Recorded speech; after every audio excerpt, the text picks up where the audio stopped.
All right, welcome back, everyone. Nevada is so important right now. It is holding the line from Joe Biden becoming president. As I mentioned, the Trump team believes 10,000 people voted who actually live out of the state of Nevada. That is clearly unacceptable if true.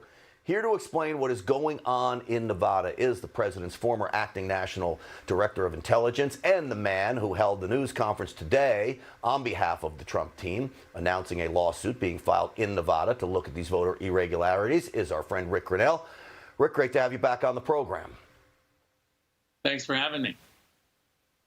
Rick, I wish this was a celebration interview I was doing with you, but what in the world is going on in Nevada now?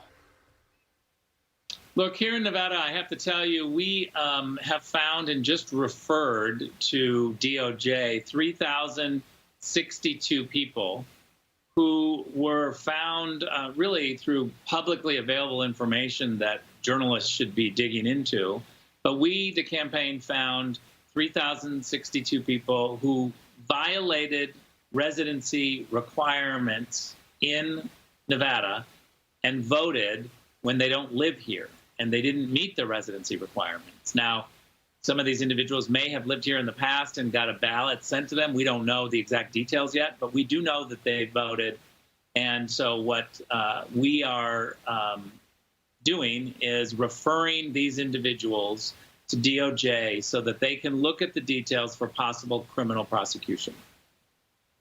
All right, so if you find 3,000 of them, my guess is there's more of them out there, and then you've got the issues of postmarks, you got the issues of signatures. I imagine, like the other states, you're looking at that in Nevada too.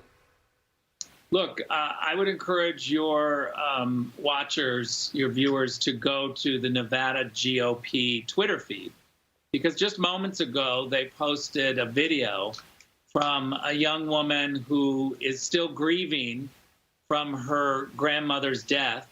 And she happened to watch the press conference where we were highlighting the fact that the sloppy rules in Nevada mean that people who have been dead for a while have voted. And so she went to the website to look, and she sadly found that her grandmother voted. And they're still grieving, and they're outraged because she knows her grandmother did not vote. Someone stole the identity and voted.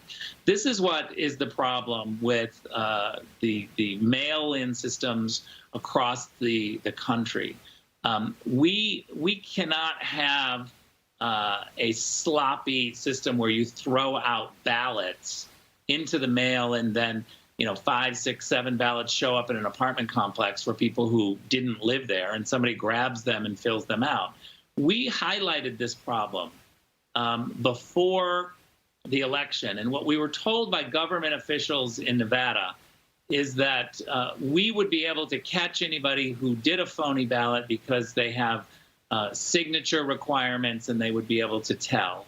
Well, today we brought forward an older woman who said, I was told that I voted when I didn't vote, and then the proof that they brought back to me was a signature that they said was mine.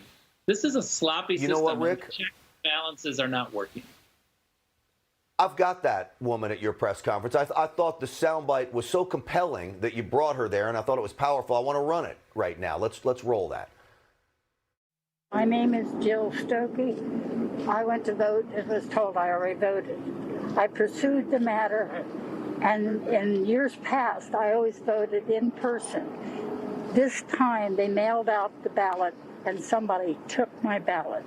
They also took the ballot of my roommate. I'm going to tell you something, Rick.